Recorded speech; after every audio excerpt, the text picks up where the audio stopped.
लोगों ने हमसे सवाल किया, गुरुजी ज्यादा जो गुरु होते हैं वो आदमी क्यों होते हैं, औरत क्यों नहीं होते?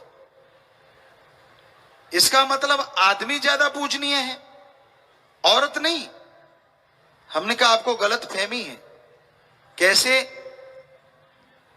अरे आदमी के रूप में अगर कोई गुरु बन के आता है, पर वो सबसे पहले शब्द जो बोलता है वो मां होता है। आदमी के रूप में जो गुरु बन के आता है 9 महीने रहता है, वो औरत की कोख में रहता है। तो इसलिए मां का दर्जा तो भगवान से बढ़ के माना गया हमारे पवित्र ग्रंथों में। क्या आप अपनी मां, अपनी बहन, अपनी बेटी की इज्जत करते हो? बहुत अच्छी बात। अगर नहीं करते तो लानत। जरा सोचिए, आप यहां बैठे हैं तो उसका बहुत बड़ा कारण मां भी है। एक जगह हम गए, वहां पूरे एशिया में सबसे ज्यादा टीनेज सुसाइड करते हैं।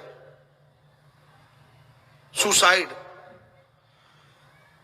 हमने वहां उनको एक हॉल में मिले, बातें करी, चर्चा चली, तो उन्होंने शिकायत लगानी शुरू कर दी, गुरुजी मेरी मां ये कहती है, ये फजूल की बात। मतलब 13 से लेके 19 साल तक के बच्चे, टीनेज। तो बातें करते रहे करते रहे करते रहे। हमने कहा हाँ भाई ये तो नहीं कहना चाहिए, पापा ये कहते हैं वो कहते हैं। हमने कहा नहीं कहना चाहिए। बड़े खुश बच्चे कि ये गुरुजी तो हमारी हाँ में हाँ मिला रहे हैं। हम सुनते रहे, वो बोलते रहे, माँ ये कहती है, बाप वो कहता है, फला फला गलत है ये वो। हमने कहा ठीक है ठीक है। लास्ट में हमने कहा बच्चों अब लास्ट की एक बात आप हमारी सुनो और जवाब दो। कहने लगे गुरुजी बोलो। हमने कहा हम आपको 3 किलो 4 किलो का बाट देते हैं, एक पत्थर देते हैं, पहाड़ी इलाका था वो। आप ऐसे करो, इस पत्थर को अपने पेट पे बांध लो, 3 दिन चलते रहो, सोते टाइम भी नहीं उतारना, टॉयलेट जाते हो, खाना खाते हो, कभी नहीं उतारना।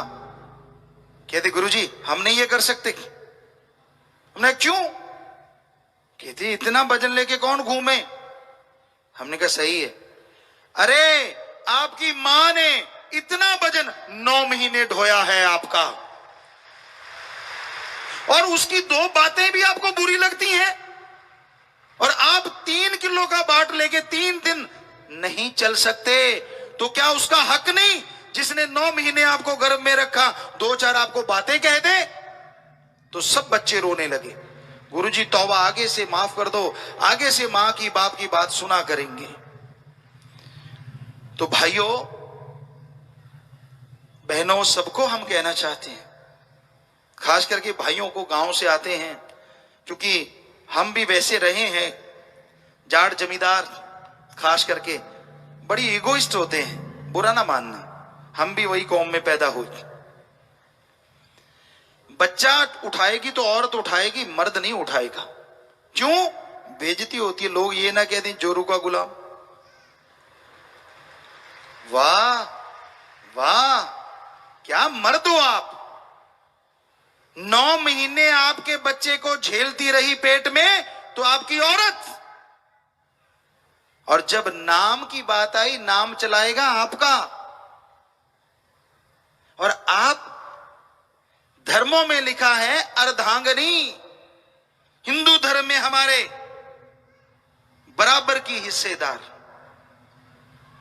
और आप कहां बराबर का रोल अदा करते हो? उसने तो 9 महीने गर्भ में रखा, क्या 9 महीने आपने उसका टट्टी पेशाब धोया? तो ये है मर्दानगी, इसे कहते हैं मर्द। बिना मतलब ही चौड़े हो के चलते हो, 4 पहिया तोड़ते रहते हो, हुक्के गुड़गुड़ा के, ये मर्दानगी है? किसी ने ताना मार दिया जोरू का गुलाम, और आप छप, मैं मूछे नीची हो गई, कमाल है। अरे मर्द वो होता है जो औरत का बराबर में साथ दे कि हां ठीक है भाई, तूने मेरे बच्चे को जन्म दिया, मैं भी इसको बराबर संभालूंगा। ये है मर्दानगी, इसे कहते हैं मर्द। और हमने देखा ऐसा। आज तो इतने सत्संगी हैं, इतने सत्संगी जो बराबर के हिस्सेदार हैं। वो अपने बच्चों को संभालते हैं, उठाते हैं गोद में, किसी की परवाह नहीं करते। आप में बहुत बैठे होंगे जो सुन के ये अमल करते हैं, और बहुत ऐसे भी बैठे हैं जो मूंछ नीची नहीं होनी चाहिए। आगे से मूंछ नीची नहीं होगी, भगवान की निगाह में आपकी मूंछ ऊंची होगी अगर आप साथ दोगे तो। और आप कह देते हैं बेटे से वंश चलता है, बेटी से चलता नहीं। क्यों भाई? क्या आपकी बेटी की रगों में आपने खून की जगह पानी भरा है क्या? अगर बेटे की रगों में खून होता है तो बेटी की रगों में भी मां बाप का खून ही होता है। जरा सोचिए, बेटे की रगों में खून होता है मां बाप का, बहू आती है दूसरी तो उनका बेटा तो आपका वंश चलाएगा, और बेटी के रगों में खून किसका होता है? मां बाप का। और दामाद आता है दूसरा, तो उसका बेटा आपका वंश क्यों नहीं चला सकता? क्या है आपके पास कोई थ्योरी? और हमने 20-25 शादियां कर दी ऐसी जिनकी एक ही लड़की थी, वो लड़के को दूल्हे को शादी करवा के अपने घर ले गई और उस बेटी के नाम से उनका वंश चलेगा। ऐसी शादियां कुल का क्राउन हमने करनी शुरू कर दी हैं। तो ये हकीकत है भाइयों। अगर बेटी ना होती तो हम में से कोई ना होता, क्योंकि हमारी मां भी किसी की बेटी थी पहले, फिर वो मां बनी। कभी सोचा आपने? बचा खुचा बेटी को देते हो, बढ़िया बढ़िया बेटे को देते हो, क्यों भाई? पराया धन है। कैसे पराया है? खून तो आपका है, और कानून भी कहता है आधे हिस्सेदार है वो जमीन जायदाद में भी। वो तो बेचारी चुप रह जाती है कि चलो भाई को दे देते, कोई हर्ज नहीं, वरना कानूनी तौर पे आधा हक है इनका। और आप उसको पराया धन करते रहते हो। ये हमारी संस्कृति नहीं है, ये हमारी सभ्यता नहीं है। ये बीच में बिगड़ गई संस्कृति सभ्यता, क्योंकि पवित्र वेदों में तो बेटी को मां का दर्जा दिया गया है, मां का दर्जा। मुंबई में हम फिल्मों के सिलसिले में जाते रहते हैं, बड़े बड़े चैनल पे भी इंटरव्यू हुए। लोगों ने पूछा, गुरुजी वेदों में बेटी को माता क्यों कहा जाता है, लड़की को? आप भी सुन लीजिएगा, ध्यान से सुना भी होगा पहले। जब बेटी छोटी होती है ना, हमें तो बड़ा गर्व है कि हमारी 3 बेटियां हैं, और हम अपनी भी कह रहे हैं, आप अपनी जानो। बेटी जब छोटी होती है तो सबसे पहले वो अपने मां बाप की मां होती है। कैसे? बहुत से लोग जो आप में से राक्षस पिता नहीं है, बुरा ना मानना, हमारे चलन है राक्षस पिता, बात नहीं करने देते थप्पड़ पहले, तो राक्षस पिता ही होता है ना, उसके सामने कौन बोलेगा? जो नॉर्मल पिता हैं उन्होंने महसूस किया होगा, बेटी कहती होगी पापा आपने ये नहीं खाया, पापा आपने ये नहीं पहना, आज ये पहनो, ये खाओ, वो पियो, वो करो, तो ध्यान तो मां ही रखती, तो हो गई ना मां बाप की भी मां बेटी। आप में से बहुत ने महसूस किया होगा। अब हम कह रहे हैं तो शायद बहुतों ने हाथ खड़ा करके बताएं जिन्होंने ये महसूस किया होगा। देखिए लाखों हाथ खड़े हैं और ये सच है, हाथ नीचे कर लीजिए। वेद गलत नहीं लिखते, पवित्र वेद। चलो बेटी बड़ी होती है, उसकी शादी होती है, पति की पत्नी तो वो है, पर कहीं ना कहीं मां का रोल भी अदा करती है।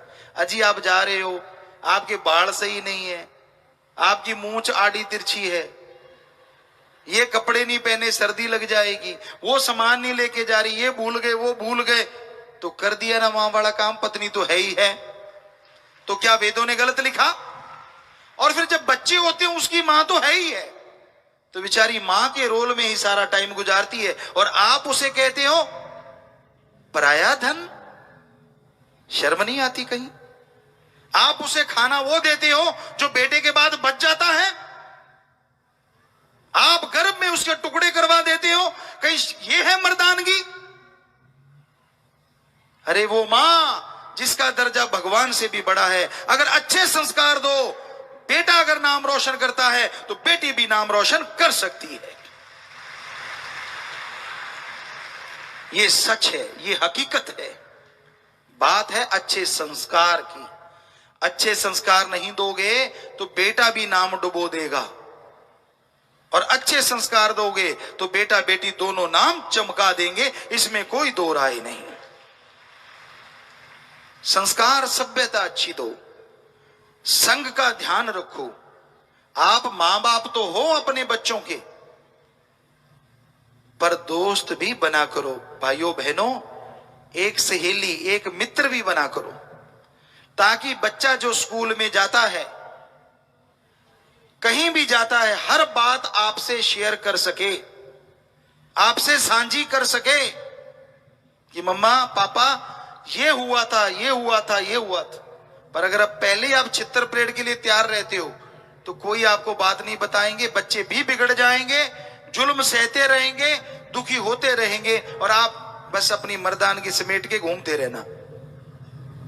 इसलिए हम सबसे हाथ जोड़ के प्रार्थना करते हैं, बहनों से, भाइयों से, आप अपने बच्चों के मां बाप भी बनो और एक अच्छा दोस्त, एक अच्छा मित्र भी बनो, ताकि वो फ्रैंकली खुले से आपसे बात कर सकें और वो अपनी परेशानियों का हल अपने मां बाप से लें, किसी गलत दोस्त के हत्थे चढ़ के बर्बाद ना हो जाएं।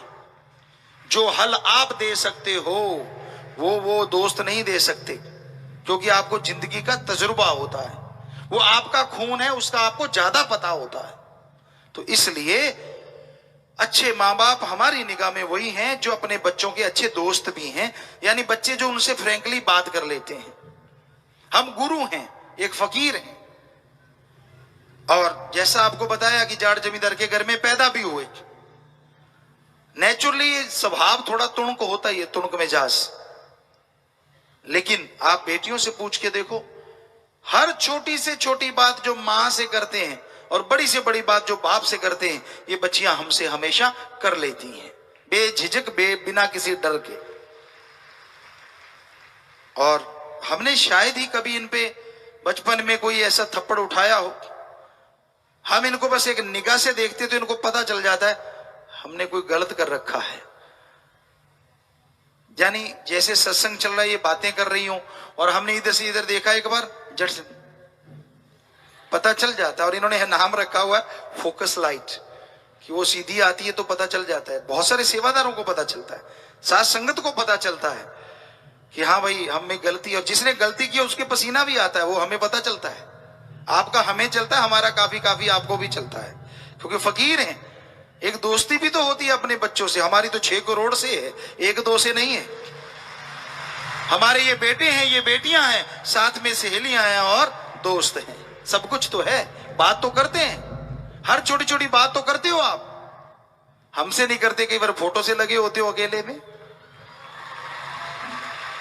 कई बार ट्विटर पे डाल देते हो, लगे तो पड़े होते हो आप, और उसका जवाब हम उसी टाइम दे देते हैं। अब आगे जैसी आपकी झोली है, अगर आप ध्यान वैसा ही रखते हो तो जवाब आके आपकी परेशानियों को दूर कर देता है, और अगर ध्यान भटक गया, कहीं और चला गया, यार मेरी नहीं सुनते, तो फिर सुनेगा कैसे? वो तो सुन रहा था। इसी पे एक बात याद आ गई। एक कश्ती भरी हुई थी, एक नाव भरी हुई थी, काफी लोग उसमें सवार थे। कश्ती डूबने लगी, कई धर्मों के लोग थे, तो मल्लाह कहने लगा ऐसा कीजिए, एक एक हर धर्म का आदमी कुर्बानी दे, बहादुरी दिखाए, छलांग मार दे, किनारे पे पहुंच गया तो ठीक, नहीं तो बाकी तो बचेंगे। तो एक ने छलांग मारी, अपने मालिक को याद किया, किनारे पहुंच गए। दूसरे ने मारी, वो भी किनारे। तीसरे ने मारी, वो भी किनारे। चौथे ने मारी, वो डूब गया। अब जो डूब गया, कहते हैं वो धर्मराज के पास गया। धर्मराज कहता, हाँ भाई क्या है तेरी बात? कहता, जी मुझे भगवान से मिलाओ। सभी ने उसको याद किया, उनको तो किनारे लगा दिया, मैंने भी याद किया, मुझे किनारे क्यों नहीं लगाया? धर्मराज कहता, भगवान तो यहां आने से रहे, आपा चलते हैं भगवान के पास। वो उसे लेके भगवान के पास गए। कहने लगे भगवान जी ये केस आया है। कहने लगे बोलो। कहते ये बंदा कहता है 3 बंदों ने याद किया, उनको आपने किनारे लगा दिया, इसने याद किया इसको डुबो दिया, क्या हुआ? तो भगवान हंसे। कहते आ गया तू? कहता जी। तो कहते ले जवाब बताते हैं। कहते इसने हमें याद किया धनुधारी के रूप में, हमने कपड़े डाले, धनुष उठाया, अभी तरकश लगाया ही था कि इसका मामला चेंज हो गया। कहने लगा मुझे ये भगवान नहीं चाहिए, मुझे तो साज बजाने वाले भगवान चाहिए। कहता मैंने धनुष रखा, तरकश रखा, तो अपने साज उठाए, साज उठा के चलने लगा, इसका मूड फिर बदल गया। कहते फिर? कहता ये कहने लगा मुझे आदमी के रूप में भगवान नहीं चाहिए, मुझे औरत के रूप में आके भगवान बचाए। तो धर्मराज कहता जी फिर? कहते फिर क्या, मैं साड़ी बांध रहा था, इतने में ये डूब गया, मैं क्या करूं? सो एक पे दृढ़ यकीन रखो, और वो एक ही है, ओम, एक ओंकार, या अल्लाह ताला सुप्रीम पावर गॉड, वो एक ही है, उसके रूप अरबों हैं। सो एक पे दृढ़ यकीन रखो तो बेड़ा पार हो जाएगा भाई। वरना भगवान जी आते आते देरी आप ही करवा देते हो, यार ये तो नहीं आया वो आ जाए, तो आप भी ऐसा ही करते हो, याद हमें करते हो और वो भगवान तक बात जाती है। हम तो भाई एक फकीर हैं, हमें कुछ आता जाता नहीं, लेकिन भगवान का नाम गाते हैं तो नेचुरली आप जो हमें कहते हो वो भगवान तक जाती है। लेकिन जब तक भगवान सुन के कुछ करने वाला होता है, आप कहते हो मेरी नहीं सुनेगा, तो वे सुने क्यों जब आपका यकीन ही नहीं है? सो कम से कम दृढ़ यकीन तो रखा करो। उया करने से बच्चे को दूध नहीं मिलता, उया उया उया करता है तो माँ आके दूध देती है। कुछ टाइम तो लगाना ही पड़ेगा ना, कुछ देर तो रोना ही पड़ता है, तड़पना पड़ता है, फिर ही उसकी कृपा होती है राम की। तो ये ना यकीन को आप गिरगिट की तरह बदलते ना रहा करो, दृढ़ यकीन रखा करो।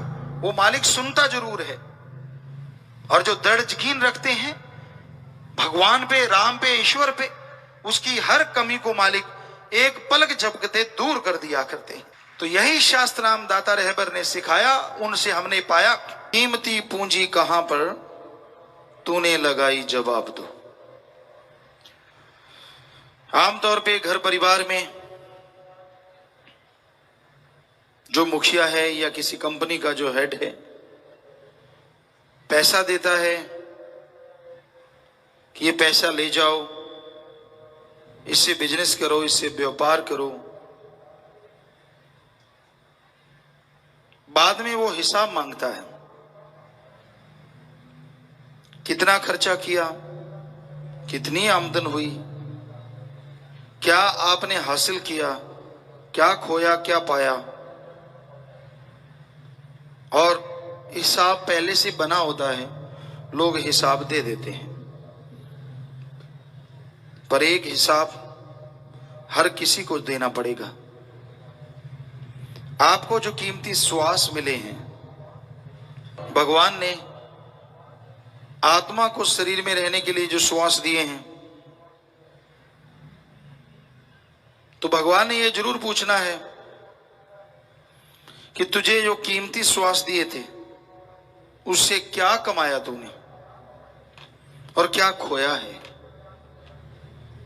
बिना भक्ति, बिना इबादत के खोया ही खोया है। और आप खुद देख लीजिए, कितनी आपने भक्ति की, कितनी इबादत की, कितना परमार्थ किया है। जितना किया है वो श्वास लेखे में लगे, और नहीं किया श्वास बर्बाद हो गए। ये नहीं है कि आपने अपने कर्तव्य का निर्वाह नहीं करना, कर्तव्य का निर्वाह तो करना ही करना है। आपने बाल बच्चे परिवार का पालन पोषण करना है, लेकिन ठगी, बेईमानी, भ्रष्टाचार से नहीं। कड़ा परिश्रम, हार्ड वर्क, मेहनत की कमाई से आप अपने कर्तव्य का निर्वाह करते रहें, और उसी कमाई में से एक निश्चित कर लें, 7वां, 10वां, 15वां हिस्सा कमाई का अलग से रख लें, बीमारों का इलाज करवाओ जो आर्थिक तौर पे कमजोर हैं, भूखे को खाना खिलाओ, प्यासे के लिए पानी का इंतजामात, कोई भी तकलीफ में तकलीफ दूर करने के लिए, और सबसे बड़ा परमार्थ लोगों को हर तरह की बुराई से बचाने के लिए, गम चिंता टेंशन दुख दर्द बीमारियों से बचाने के लिए, आवागमन से मोक्ष मुक्ति के लिए उनको अल्लाह वाहिगुरु राम के नाम से जोड़ना। इससे बड़ा परमार्थ दुनिया में कोई दूसरा हो नहीं सकता। आप लोगों को मालिक के नाम से जोड़ते हैं, उनके अंदर के विकार, उनके अंदर की बुराइयां दूर होती हैं, उनको ओम हरि अल्लाह गौड़ खुदा रब का नाम मिलता है, जो वो घर परिवार में रहते हुए उस नाम का जाप करते हैं और उससे गम दुख दर्द चिंताएं मिटती चली जाती हैं। तो ये है परमानेंटली परमार्थ। यानी एक बार कर दिया नहीं, आपने किसी को कपड़े दिए, थोड़ी देर के लिए नंग ढका गया, लेकिन बाद में फिर वैसे का वैसा। खाना खिला दिया, 10 दिन खाना खिलाया, बाद में कौन खिलाएगा, फिर वहीं की बात वहीं रह गई। किसी का इलाज करवाते हैं वो अच्छी बात है, लेकिन ये तो नहीं है एक बार इलाज कराया कि सारी जिंदगी आप उनका करवाएंगे। पर किसी को आप गुरु मंत्र, नाम, कलमा, मेथड मेडिटेशन से जोड़ देते हैं तो वो परमानेंटली परमार्थ है कि वो जब भी सुमन करे उसके गम दुख दर्द चिंताएं दूर होती जाएंगी। इसलिए महादानों का महादान नामदान, गुरु मंत्र, मेथड ऑफ मेडिटेशन, उससे आदमी का विल पावर, आत्म बल बढ़ता रहता है और आत्म बल के सहारे सारे पाप गम दुख दर्द चिंताएं मिटती चली जाती हैं। और यही सच्चा मोक्ष। जीते जी गम दुख दर्द चिंताएं खत्म हो जाएं और मरणोपरांत इंसान आवागमन से मुक्ति हासिल करे, इसी का नाम मोक्ष। तो कीमती पूंजी, आपके कीमती श्वास आप मालिक की याद में लगाएं। आमतौर पे लोग निंदा चुगली में श्वास लगा देते हैं, झूठ बोलने में श्वास लगा देते हैं, बुरे बुरे कर्म करते रहते हैं, तो उन्हें खुशी नहीं आती। अगर वास्तव में आप खुशी हासिल करना चाहते हैं, अगर वास्तव में परमानंद की प्राप्ति करना चाहते हैं, तो बहुत जरूरी है कि आप अपने गम दुख दर्द चिंताओं को मिटाएं। यही सच्चा मोक्ष है। जीते जी गम दुख दर्द चिंताएं मिट जाएं, और इसके लिए गुरु मंत्र के अलावा और कोई तरीका नहीं है। सच्चा संत, सच्चा फकीर गुरु मंत्र देता है, तरीका बताता है, ये ले भाई गुरु मंत्र, ये ले भाई तरीका, ये ले भाई मेथड, इसका अभ्यास कर। जैसे जैसे अभ्यास करेगा जीते जी मुक्ति मिलेगी, गम से, दुख से, दर्द से, बीमारियों से, चिंताओं से। और मरने के बाद जन्म मरण से मुक्ति और भगवान की गोद में बैठोगे।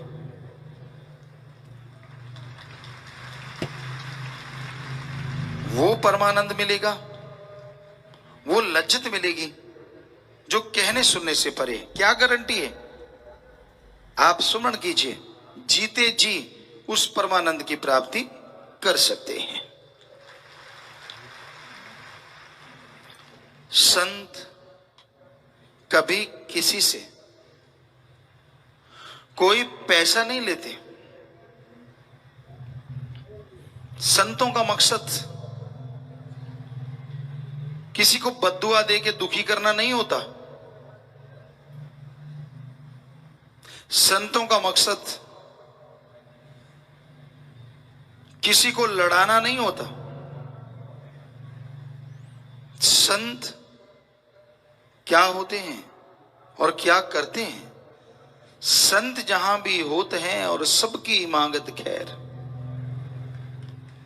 संत जहां भी होते हैं सबकी मांगत खैर, सबों से हमारी दोस्ती नहीं किसी से बैर। संत जहां भी होते हैं वो सब के लिए दुआ करते हैं। जरा सोचिए, कोई आपका बेटा है, आपसे तो प्यार करे और आपके बेटे के रास्ते में कांटे बिछाए, तो क्या आपको वो आदमी अच्छा लगेगा? कभी नहीं, हो ही नहीं सकता। उसी तरह अगर कोई भगवान से तो प्यार करे, अल्लाह वाहिगुरु राम से, और उसकी औलाद को बद्दुआ दे, उसके रास्ते में कांटे बिछाए, तो क्या भगवान को ऐसा आदमी अच्छा लगेगा? कभी नहीं। तो इसलिए संत जहां भी होते हैं वो सबकी खैर मांगते। क्यों? क्योंकि वो भगवान से प्यार करते हैं। इसलिए जितने भी भगवान की औलाद है सबको वो मित्र समान, अपनी औलाद समान समझते हैं। कभी किसी का बुरा सोचते नहीं, करना तो दूर की बात। आदमी अपने बुरे कर्मों की वजह से अपना बुरा करवा लेता है।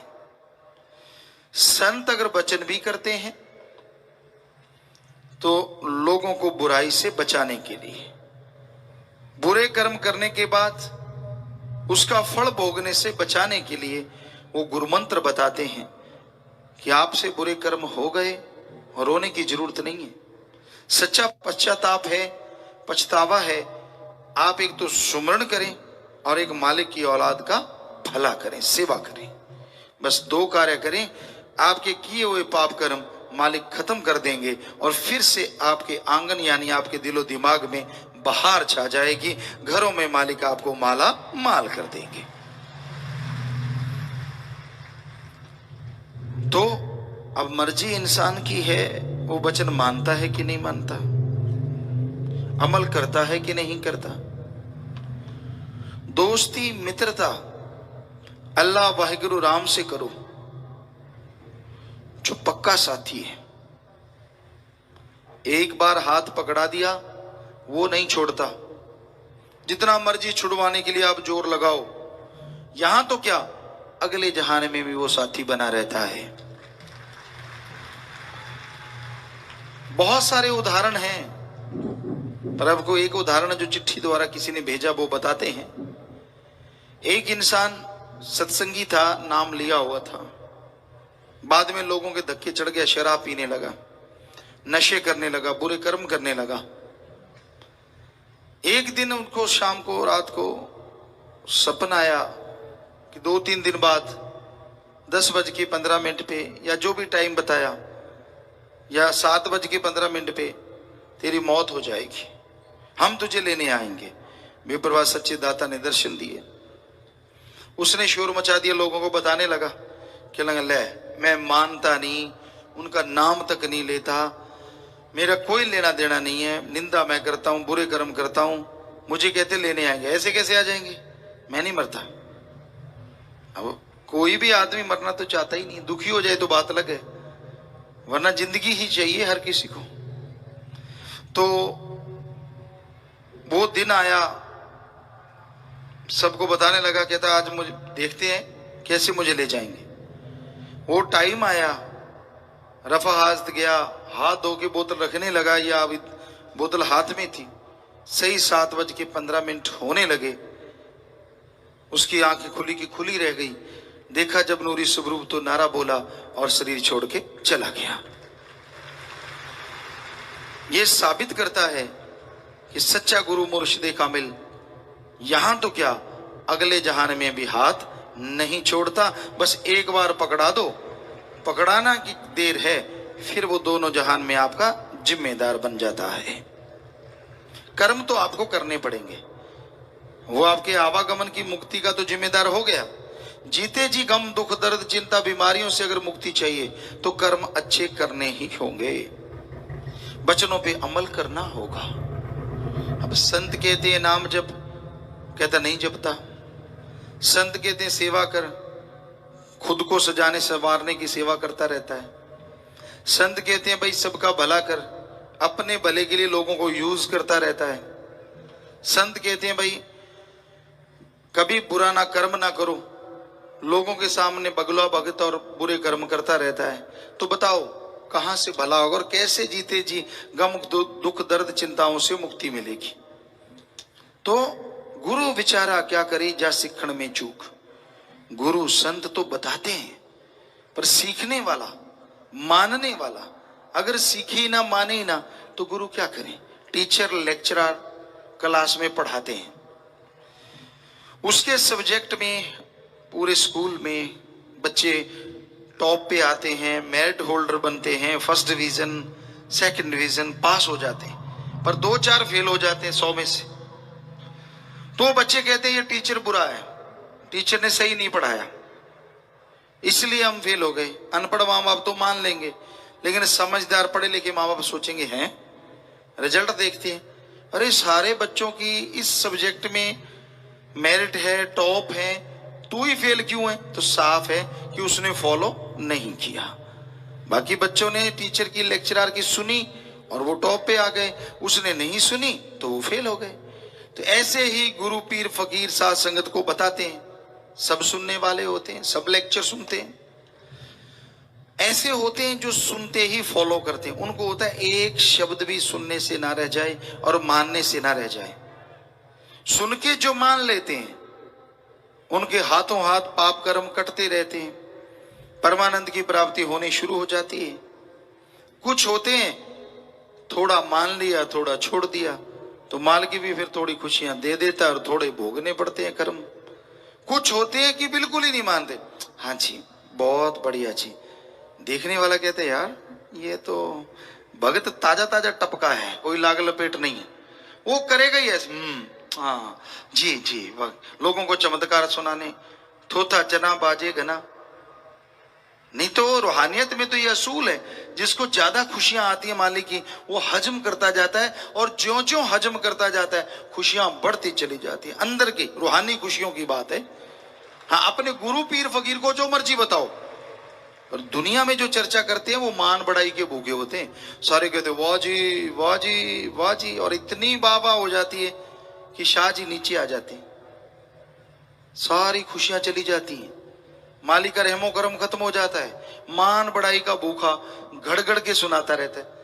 हम मालिक के बच्चों को सुनाओगे मालिक ने दर्शन दिए, ऐसा हुआ वैसा, वो थोड़ी कहेगा तू झूठ बोल रहा है, वो तो चुप रहेगा और आपके नंबर बनते जाएंगे। पर वो नंबर जब एकदम से खत्म होंगे ना, धरातल पे चला भी नहीं जाता। तो ऐसे लोगों को हमने देखा, मुझे पहले पता चलता है, मुझे ऐसे पता चल जाता है, एडवांस में चलता है। इतने झूठ, इतना पाखंड, दे गप पे गप, दे गप पे गप। मुझे तो पता चलता है, तो ये क्यों नहीं पता चलता कि भाई हाँ मैं मालिक को मानूंगा ही नहीं आने वाले टाइम में। वो तो कभी किसी को चमत्कार नहीं दिखाया, वो तो कभी नहीं बताया कि हाँ भाई आने वाले टाइम में मैं तो भगवान को छोड़ दूंगा, मैं तो राम का नाम नहीं लूंगा, जिसे भगवान कहता हूं उसको उसकी निंदा करूंगा। ऐसा तो कभी चमत्कार में किसी को नहीं बताया। वो क्यों नहीं दर्शन हुए? तो ये सब बकवास, लोगों को पटाने के लिए, अपने आप को बड़ा साबित करने के लिए कि मैं बड़ा वो हूं जो मुझे पल पल मालिक दर्शन देते हैं। तो ऐसे लोगों से सावधान रहा करो, वो आपको उल्लू बना के अपना उल्लू सीधा करना चाहते हैं। सीधी सी बात है। जो भक्त होते हैं वो तो शांत स्वभाव, मालिक से प्रीत जुड़ी होती है।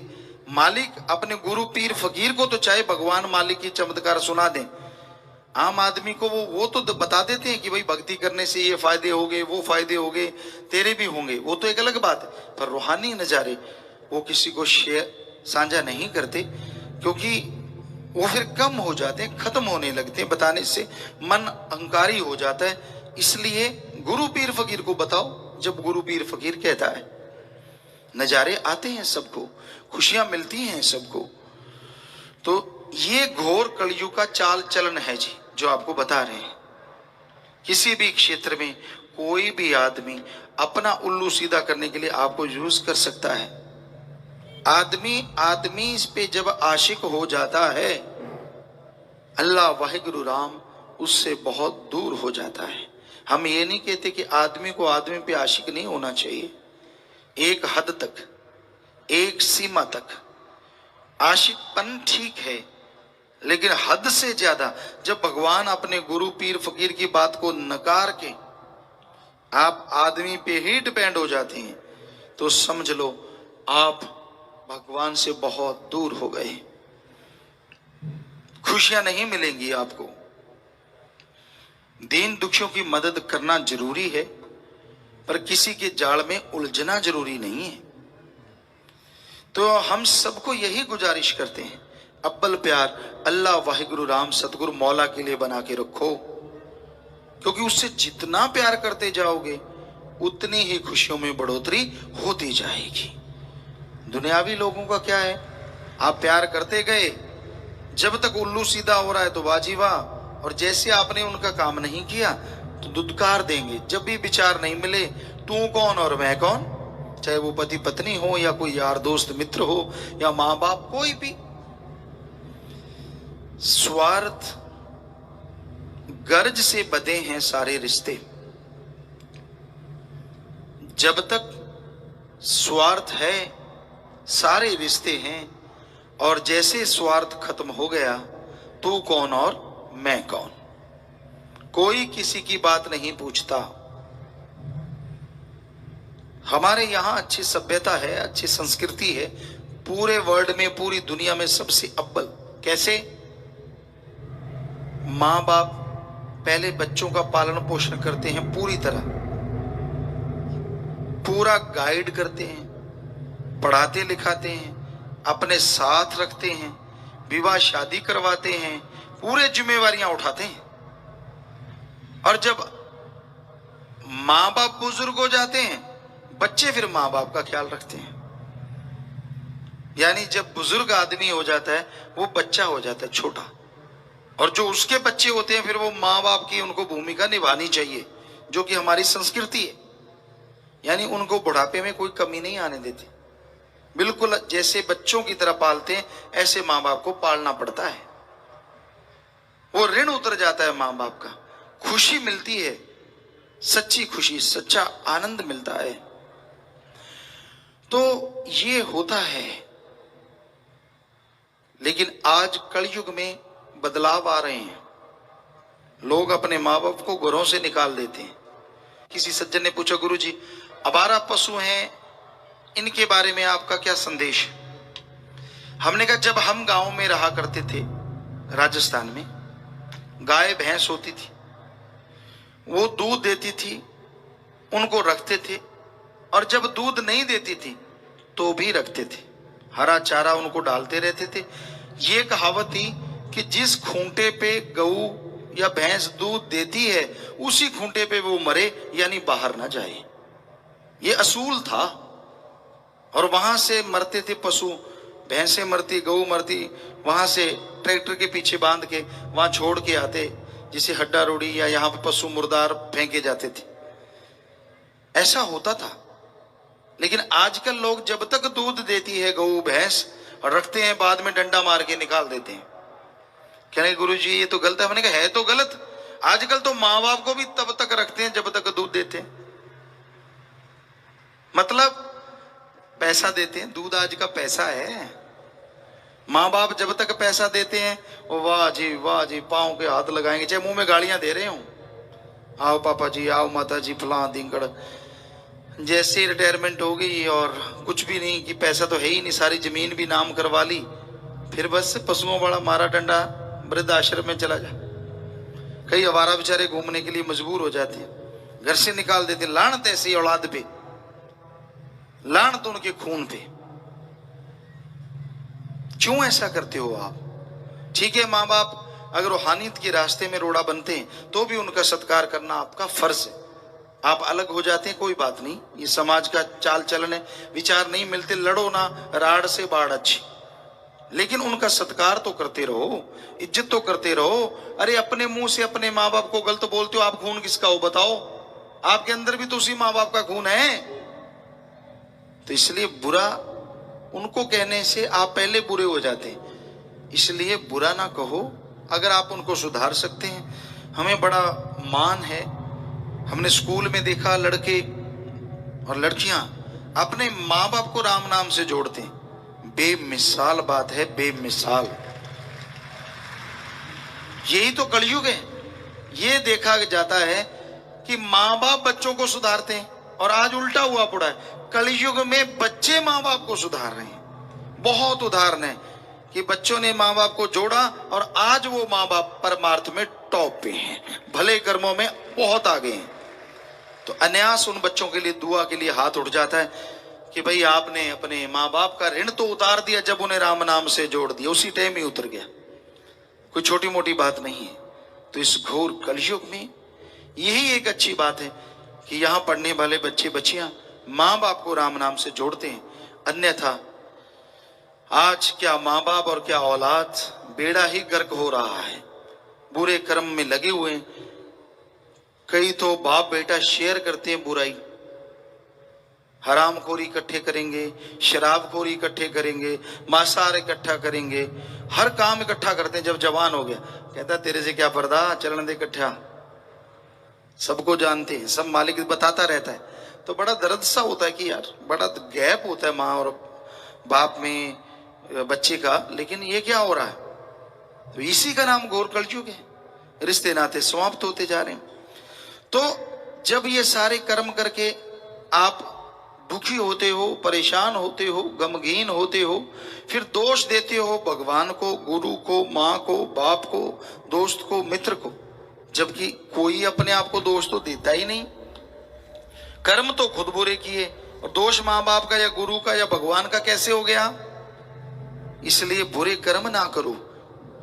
वो मालिक आपसे पूछेगा कि कीमती पूंजी कहां लगाई है, तो क्या जवाब दोगे आप?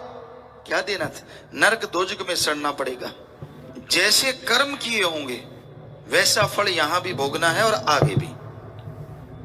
जैसा बीज बोओगे वैसा काटोगे।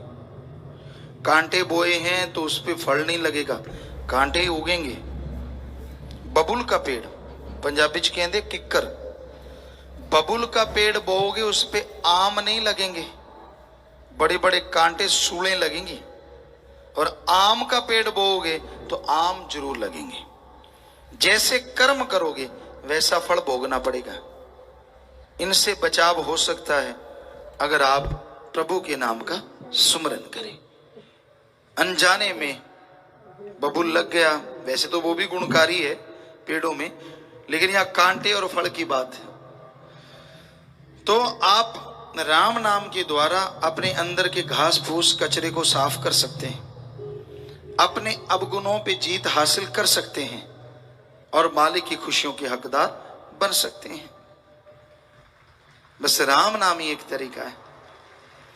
जैसे फसल नहीं बोते, नरमा कपास है, गेहूं है, जो भी आप बोते हैं, चावल है, धान, जो भी, तो वो बड़ी होने लगती है, बीच में घास फूस कचरा हो जाता है, तो या तो स्प्रे की जाती है या फिर फावड़े से, कसिए से, दातरी जो होती है उससे, खुरपी से उसको निकाला जाता है और बाद में आग लगा दी जाती है। क्योंकि अगर वो होगा तो धरती की सारी पावर वो ही खींच लेगा, बाकी पौधे तो फल वाले तो पनपेंगे ही नहीं। उसी तरह राम नाम का बीज तो आपके अंदर लग गया, पर घास फूस, काम वासना, क्रोध, लोभ, मोह, अहंकार, मन, माया, ये 7 का चक्रव्यूह है। इतने प्रकार का घास, जैसे खब्बड़ होता है, आम मशहूर है, एक मोटा घास, गांठ वाला घास जो बढ़ता ही चला जाता है, बढ़ता ही चला जाता है, और वो जाल बुन लेता है और फसल को बिल्कुल ही नहीं होने देता। ऐसी ये 7 हैं, ये आपके अंदर आत्म बल को तो उठने नहीं देती, खुशियां तो आने नहीं देती। राम नाम से इनको उखाड़ फेंको। राम नाम का बीज तो डाल लिया, उसका सुमरण करोगे तो ये सारा घास फूट 7 उखड़ते चले जाएंगे और मालिक के नूरी स्वरूप के आप काबिल बनते चले जाएंगे। 84 भोग जब जन्म मिला तुझे, श्वासों का धन भी दे दिया, सच्चे सौदे में लगाना साथ ये भी कह दिया, सच को छोड़ झूठे सौदे में पूंजी लगाई हिसाब दो। 84 लाख शरीर, सभी लगभग हिंदू धर्म, सिख धर्म में ये लिखा हुआ मिलता है कि 84 लाख शरीरों में आत्मा जब जाती है तो बिल्कुल लास्ट में ये मनुष्य शरीर मिलता है। आत्मा एक शरीर को छोड़ती है, दूसरे में प्रवेश, उसको छोड़ती है, उससे अगले वाले में, और इस तरह जो आत्माएं सबसे पहले प्रवेश करती हैं वो होता है वृक्ष, पेड़ पौधे, घास फूस, लाखों जोनियां हैं। फिर कीड़े मकोड़े रेंगने वाले, उसमें लाखों जोनियां हैं। फिर पक्षी हैं, जानवर हैं, आदमी, किन्नर, गंधर्व। तो लास्ट में इंसान का शरीर लास्ट में मिलता है सबसे। और इसमें 5 तत्व पूर्णतः पाए जाते हैं: पृथ्वी, पानी, अग्नि, वायु और आकाश। पेड़ पौधों में एक ही तत्व मेन होता है, वो होता है पानी। आप सरसों का साग सुखा लो छत पे 40-50 किलो, और कुछ दिन में ही आप देखेंगे वो 5-4 किलो रह जाता है, क्योंकि मुख्यतः जो पानी है वो उड़ जाता है। रेंगने वाले जो कीड़े पतंगे होते हैं उनमें हवा और आग ज्यादा पाई जाती है। ज्यादातर में रेगिस्तान में या पानी का नामो निशान नहीं होता, रेंगने वाले कीट पतंगे मिल जाते हैं। पक्षियों में 3 होते हैं, हवा, पानी, आग। पशुओं में 4 होते हैं। सिर्फ आकाश तत्व सबसे ज्यादा है तो वो मनुष्य शरीर में होता है, जिसकी वजह से सब प्राणियों से आदमी के सोचने समझने की शक्ति ज्यादा है।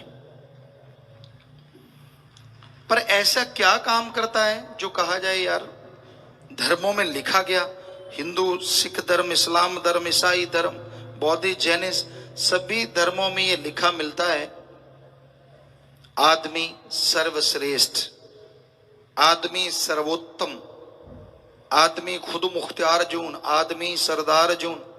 क्या है, ऐसा क्या है? खाता पीता इंसान है, जानवर पक्षी भी।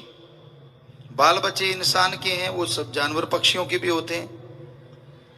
घर इंसान बनाता है, वो जानवर पक्षी भी कहीं ना कहीं बनाते हैं। और जानवरों के जीते जी मलमूत्र खाद के काम आता है, और मरने के बाद हड्डियां चमड़ा सब काम आ जाता है। जबकि आदमी का मरने के बाद हड्डियां चमड़ा संभालने के लिए जुत्तम पेल होते देखी गई है, और जीते जी गंदगी संभालने के लिए साइंटिस्ट लगे हुए हैं। इतने लोग बढ़ते जा रहे हैं और इतनी गंदगी बढ़ती जा रही, कैसे, क्या किया जाए? हालांकि इससे भी गैस के सिलेंडर भरे जा सकते हैं, बहुत पहले हमने बोला था, और इसका एक प्रैक्टिकली किया भी था।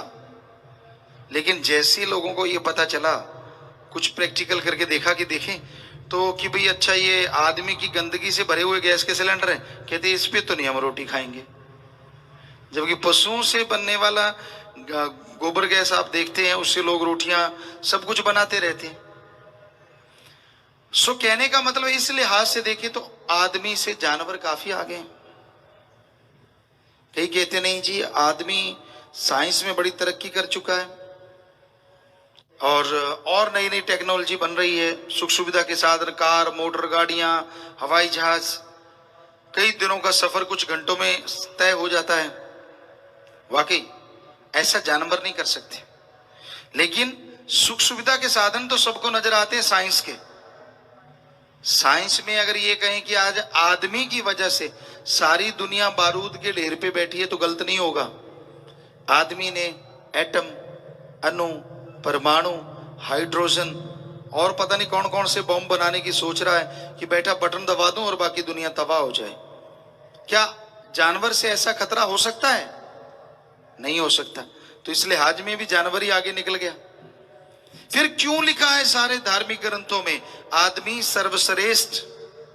एक ही कारण है, आदमी जीते जी सुप्रीम पावर ओम हरि अल्लाह गॉड खुदा रब वाहिगुरु को देख सकता है, और अपने जीते जी गम, दुख, दर्द, चिंता, परेशानियां मिटा सकता है।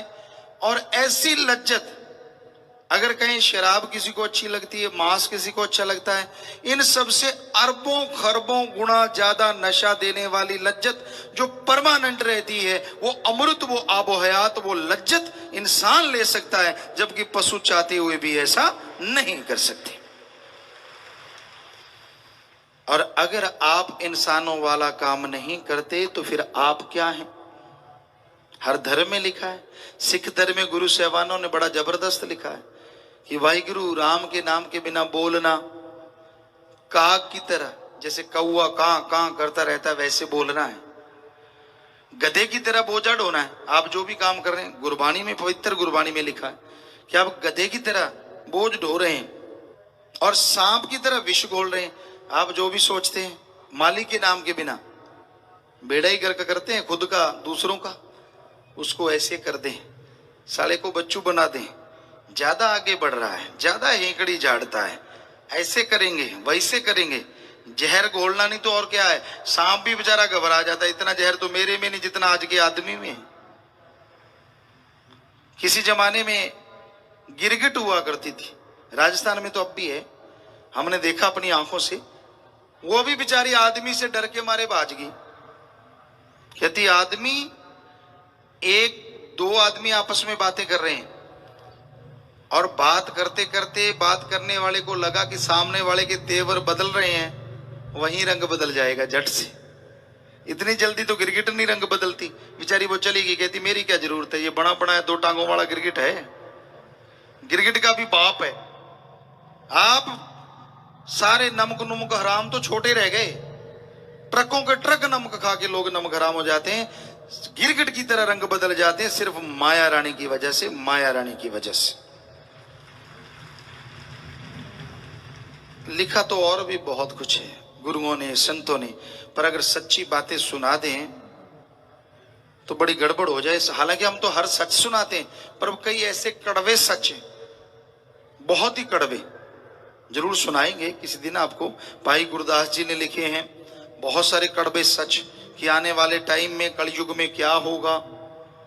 जैसे बस क्या बताएं, चलो फिर किसी दिन खुलासा जरूर करेंगे। बातें ऐसी हैं कुछ कि बड़ों बड़ों के पांव से जमीन खिसक जाएगी। तो ये आज घोर कलयुग का समय है। अभी तो सच की कुछ ही बातें कही हैं और इसमें इतना बुरा हाल है। तो भाई यही हकीकत है, लोग बुराई में फंस गए हैं। आवागमन से मुक्ति, जीते जी गम दुख दर्द चिंताओं से मुक्ति, ये तो याद ही नहीं है, ये तो ख्याल में ही नहीं है कि ऐसा करना है। जो मालिक के नाम के बिना है, क्या क्या पदवियां दी हैं गुरुओं ने। जब आदमी मानता नहीं तो गुरु पीर फकीर भी थोड़ा ऐसे शब्दों का इस्तेमाल करते हैं कि वो बोलता रहता है तो जैसे काग बोलता है, कौआ बोलता है, उस तरह से। वो जो खाता है जैसे सुअर गंदगी खाता, उस तरह से। और सांप की तरह विष खोलता है, गधे की तरह काम धंधे में सारा दिन लगा रहता है। अब गधे को कौन चारा डालता है, कूड़े करकट के ढेर पे छोड़ देते हैं आमतौर पे। सारा दिन काम लिया छोड़ दिया, उसके लिए दाना चारा कौन डालता है, कोई कोई, क्या कहना है अदरवाइज। तो उसी तरह गुरु कह रहे हैं कि जो गुरुमंत्रहीन से जो प्राणी त्रिगंत जन्म भ्रष्ट है, कि उन पे लानत है, लानत है, लानत है, लानत है। सो कमी तो छोड़ी नहीं, पर चक्कर ये लोग कहते सुनते भी हैं फिर भी वैसे जा रहे हैं। देखो ढीठपना, कोई असर नहीं है। आप ठेका देख लो शराब का, किसी भी नशे का, सबकी लाइनें लगी होती हैं। क्या कौन से धर्म वाला नहीं होता वहां? और हमें कोई बताए किस धर्म में अलाउड है कि नशा किया करो। कोई धर्म में, हिंदू मुस्लिम सिख ईसाई, कोई सज्जन हमें बाणी की तुक ला के दो, पवित्र दोहा दो जिसमें लिखा हो कि शराब पी लो, नशे कर लो, कोई हर्ज नहीं। लिखा है कहीं? फिर आपको शर्म नहीं आती जब धर्म का रूप धारण करते हो? मैं फला हूं, सरनेम मैं फला हूं, लोगों को दिखाना मैं फला हूं, और दूसरी तरफ धर्म के परकच्चे उड़ा रहे हो। लानत। और क्या कहें, आज दिखावा बढ़ रहा है, धर्म का दिखावा ज्यादा है और धर्म को मानने वाले बहुत कम लोग हैं। तो भाई माने के बिना बात नहीं बनेगी। श्वासों का धन बड़ा कीमती, जुए में क्यों जिता रहा, एक श्वास है 3 लोग का मोल, कबीर जी बता रहा, हीरे ज्वार दी पूंजी मिट्टी मिलाई हिसाब दो। कबीर सोया क्या करे जागण की कर चौं, ये दम हीरा लाल है गिन गिन गुर को सौ। कहता हूं कह जात हूं, कहूं बजावत ढोल, श्वासा बिरथा जात है 3 लोक का मोल। ये कबीर जी की वाणी है कि भाई कबीरा सोया क्या करे। कबीर अपने आप को नहीं कह रहे, सारी दुनिया को कह रहे हैं, खुद को बीच में लेके। कबीरा सोया क्या करे, जागण की कर चौंप, जागने की हिम्मत कर, उठ जा। आदमी कहता है मैं तो जागता हूं, रात को ही सोता हूं। नहीं, आप भगवान की तरफ से दिन को भी सोते हो, रात को भी सोते हो। भगवान की तरफ नहीं आप जागते। हाँ, माया के लिए, बाल बच्चों के लिए, काम वासना क्रोध लोभ मोह अहंकार मन माया के लिए आप जागते हो, पर भगवान के लिए तो दिन रात सोए हुए हो। जागण की कर चौंप, हिम्मत कर, ये दम हीरा लाल है। हीरे लाल ज्वारा से भी बेशकीमती है श्वास, गिन गिन गुरु को सौंप। गुरु क्या कहता है कि मेरी सेवा कर, नहीं, वो कहता है एक तो ओम हरि अल्लाह गॉड का नाम जपो, दूसरा उसकी बनाई सृष्टि की सेवा कर, तीसरा कर्तव्य का निर्वाह कर, लेकिन ईमानदारी से, ठगी बेईमानी भ्रष्टाचार से नहीं, कड़ा परिश्रम, हक हलाल, दसा नौआंदी किर्त कमाई करके आप अपने कर्तव्य का निर्वाह करो। और आज तो हक हलाल दसा नौआंदी किर्त कमाई ये है कि किसको जाल में फंसाएं, ब्लैकमेलिंग करो, देखो कौन जाल में फंस सकता है, ठगी मारो, बेईमानी करो, तरह तरह की बातें हो रही हैं समाज में। तो इस घोर कलयुग में ऐसा दौर चल रहा है, ऐसा समय चल रहा है कि यहां अच्छाई नेकी भले काम करने वालों को कोई वाह नहीं, और बुरे बुराइयां करने वाले आज टॉप पे नजर आते हैं। तो भाई यही कलयुग है। और कीमती श्वास, कहता हूं कह जाता हूं, कहता हूं कह रहा हूं, कहता था कह जात हूं। जाते समय कबीर जी कहते डंके की चोट पे कह के जाऊंगा, कहता हूं कह जात हूं, कहूं बजावत ढोल, श्वासा बिरथा जात है, तीन लोक का मोल। एक श्वास में तन और आत्मा अगर शिथिर कर लो तो आप मालिक के नूरी स्वरूप के दर्शन कर सकते हो। लाखों कर रहे हैं, आप भी कर सकते हो, सिर्फ एक श्वास से, यानी त्रिलोकी से पार ले जाएगा। इतना बेशकीमती श्वास है, और बिना मालिक की भक्ति के आप इसे बर्बाद कर रहे हैं, तबाह कर रहे हैं। माया पीछे उम्र गुजारी, अपना काम है बुला दिया, दुर्लभ जन्म मिला जो तुझको काल बगार में गवा दिया। सब जूनों से उत्तम जूनी गवाई हिसाब दो, नंगे पांव चलने वाले को चप्पलें मिल जाएं, कहता बढ़िया हो गया। चप्पलों से फिर फ्लीट या बूट मिल जाएं, कहता ये तो और भी बढ़िया हो गया। उसके बाद कहीं साइकिल की सवारी मिल जाए तो वो टल्ली बजाते घूमता रहता है, यार कमाल है। अब तो बड़ा आसानी से मैं दूरी तय कर लेता हूं। साइकिल पे चलते चलते फिर लालसा पैदा होती है, कोई स्कूटर वाला हॉर्न मार गया, कहता कहीं ये मोटर लगी हो, इसमें तो मजा आ जाए। स्कूटर आ गया, बड़ी खुशी हुई कुछ दिन, फिर तमन्ना जाग गई, ये गाड़ियों वाले पास से धुआं मार के भाग जाते हैं, शीशे जड़े हूं, अंदर बैठा हूं, मजा आ जाए। फिर गाड़ी आ गई, फिर किसी की गाड़ी में बैठ जाता है, बड़ी ठंडी ठंडी हवा आती, कहता है यार ये तो एसी गाड़ी है, काश मेरे पास होती, चलो वो भी आ गई। फिर और बड़ी गाड़ी, फिर कहते यार ये तो बहुत टाइम लगाते, क्यों ना हवाई जहाज हो। उससे फिर चंद्रमा पे प्लाट लेने की सोचते, यार वहां मजा आ जाए अगर वहां रहने लग जाए, कोठी महल वहीं बना लेते हैं। लगे हुए हैं लोग, मंगल ग्रह तक पहुंचना, सूरज तक पहुंचना चाह रहे हैं। इच्छा तो यही है, और क्या, वहां नई नई चीजें, जिज्ञासु है आदमी। पता नहीं जिज्ञासा भगवान के लिए क्यों शांत है, कि वो एक है, जन्म नहीं लेता, फिर भी सबके अंदर मौजूद है। क्या उसके लिए जिज्ञासा पैदा नहीं होती कि उसे देखना चाहिए यार वो कैसा है, जो एक होते हुए भी सबके अंदर है, और है भी वो सुप्रीम पावर, है भी वो पावर, कहीं वो अपना हो जाए तो सारा कुछ ही अपना हो जाएगा। उसकी तरफ इच्छा नहीं जाती।